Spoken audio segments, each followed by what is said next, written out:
Hello champions and a very very very good morning to all of you. So ये session आप सभी के लिए बहुत इंपॉर्टेंट है अगर आप banking, SSC, UPSC, CLAT, CAT किसी भी ऐसे एग्जामिनेशन की तैयारी कर रहे हैं जिसमें इंग्लिश आती है।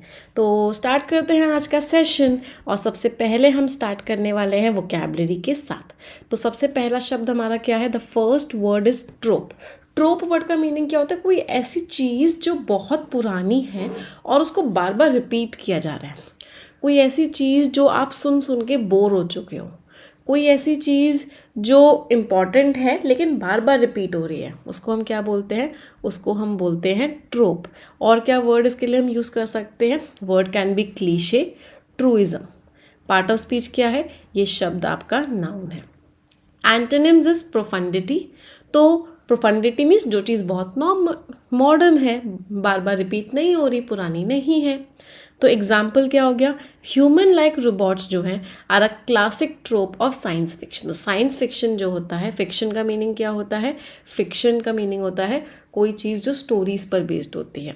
तो साइंस के फिक्शन में, साइंस की स्टोरीज में ह्यूमन लाइक रोबोट्स जो है क्लासिकल ट्रोप है, मतलब ऐसी चीज़ है जो बार बार रिपीट होती है। अगला वर्ड है किकबैक। किकबैक का मतलब एक तरीके से क्या होता है? आप उससे कुछ काम करवाना चाहते हो तो उस काम को करवाने के लिए जो आप पैसा दे रहे हो, उसको इलीगली जो पैसा दे रहे हो, उसको हम बोलते हैं, that we call it kickback. Kickback means एक तरीके से रिश्वत। पे ऑफ, ब्राइब मीन्स अपना काम करवाने के लिए कुछ रिश्वत देना। एंटोनिम्स क्या हो गए? पेमेंट नहीं देना। तो दे वर एक्यूज्ड ऑफ, उनके ऊपर इल्ज़ाम लगा कि वो रिश्वत देते हैं पॉलिटिशियंस को जिससे कि उनके पास उनको पब्लिक कॉन्ट्रैक्ट्स मिल जाए। इसमें भी पार्ट ऑफ स्पीच क्या है? राइट, ये वर्ड भी हमारा नाउन है, यस, घूस कह सकते हैं। अगला शब्द है बेनेवॉलेंट। बेनी, बेनी रूट वर्ड का मीनिंग क्या होता है? गुड।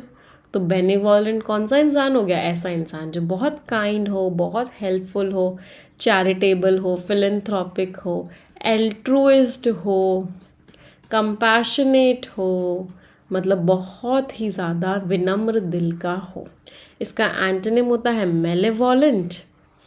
मेलेवॉलेंट का मीनिंग क्या होता है? इसमें रूट वर्ड है मेला। मेला का मीनिंग होता है बैड। तो मेलेवॉलेंट इज ऐसा इंसान जो बहुत गंदा हो, ईवल हो, उसको हम बोलते हैं मेलेवॉलेंट। एंटोनिम्स क्या हो गया? सेल्फिश होना, सेल्फ सेंटर्ड होना, ईगोइस्ट होना। ईगोइस्ट मीन्स सिर्फ अपने अपने बारे में सोचने वाला होना। तो he was a benevolent old man, वो एक बहुत ही काइंड हार्टेड, बड़े दिल का ओल्ड मैन था और वो कभी एक मक्खी को तक को चोट नहीं पहुंचा सकता था। Part of speech is adjective, क्योंकि हम किसी नाउन के बारे में बात कर रहे हैं।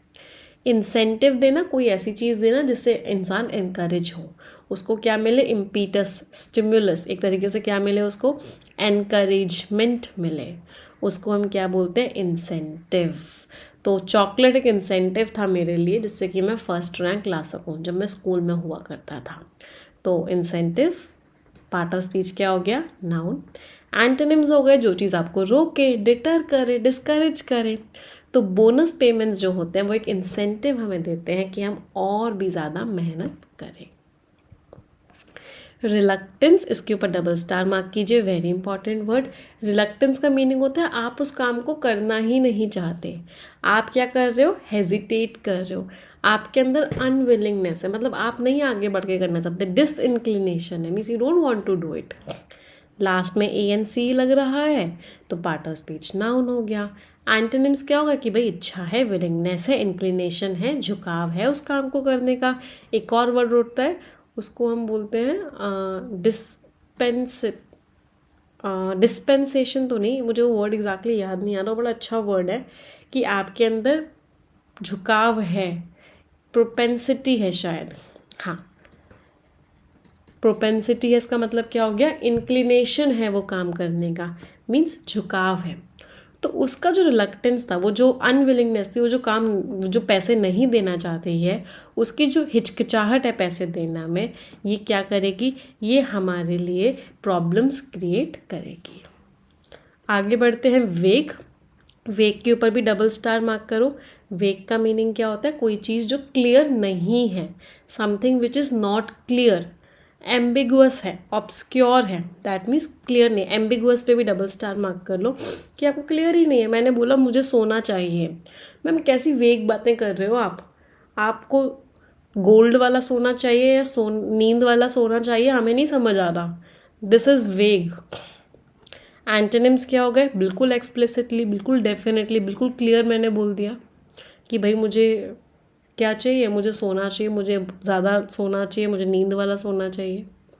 तो समझ आया वेग का meaning. Part of speech is what, adjective. The instructions she left were, जो इंस्ट्रक्शंस उसने दिए वो क्लियर नहीं थे और उनको फॉलो करना भी मुश्किल था। आगे बढ़ते हैं। अगला वर्ड है बैरिंग। बैरिंग का मीनिंग क्या होता है, किसी चीज़ को रोकना। तो किसी चीज़ को प्रिवेंट करना, किसी चीज़ को प्रोहिबिट करना, उसको क्या बोलते हैं, बैरिंग। प्रिवेंटिंग समथिंग और समवन फ्रॉम डूइंग समथिंग, रोकना, प्रोहिबिट करना, फॉरबिट करना। एंटोनिम्स हो गए, अलाउ करना, आपने अलाउ कर दिया, परमिट कर दिया, अप्रूव कर दिया। तो प्लेयर्स को मना किया गया है कि वो अल्कोहल नहीं पी सकते उस रात, जिस रात के बाद मैच हो। पार्ट ऑफ स्पीच क्या है, ये वर्ब की तरह इसको हम यूज़ करते हैं। रिगर पे डबल स्टार मार्क करो। रिगर का मीनिंग क्या होता है, फुल कह सकते हैं डिटेल के साथ, केयरफुल होके, बिल्कुल पूरी तरीके से। मतलब आपने अपनी सारी जान लगा दी, बहुत अच्छे से उस चीज़ को चेक किया, डिटेल में चेक किया, that is what rigour. Thoroughness, diligence, मतलब फुल जान लगा के। एंटोनिम्स हो गए, एक्यूरेट ही नहीं था, प्रिसाइज ही नहीं था।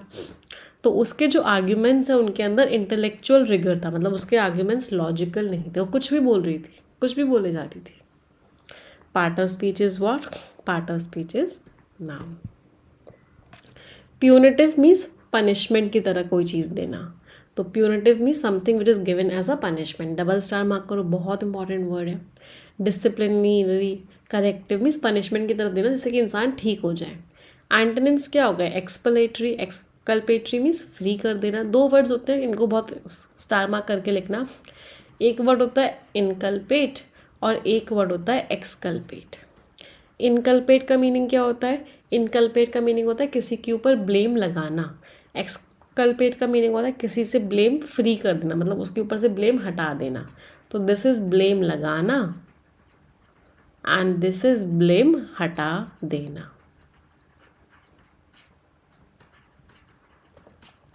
देयर आर कॉल्स, लोग डिमांड कर रहे हैं कि और ज़्यादा पनिशमेंट दिया जाए उन लोगों को जो लोग ड्रिंक और ड्राइव करते हैं।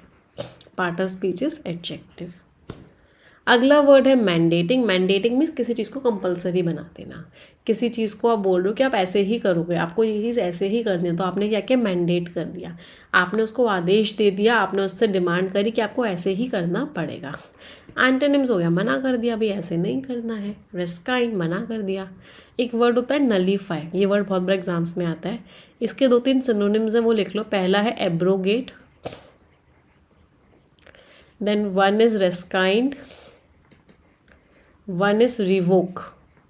इन तीनों का मीनिंग क्या होता है, किसी चीज़ को कैंसिल कर देना। तो एब्रोगेशन ऑफ आर्टिकल 370, मतलब आर्टिकल 370 को रिस्काइंड किया गया, रिवोक किया गया, मीन्स कैंसिल किया गया।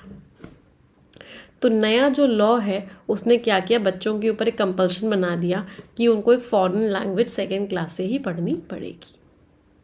आगे बढ़ते हैं। अगला वर्ड है इमेंस। इमेंस मीन्स बहुत बड़ा, ह्यूज। तो कोई चीज़ बहुत बड़ी है, that means immense. Enormous, colossal वाले वर्ड पे स्टार मार्क करना।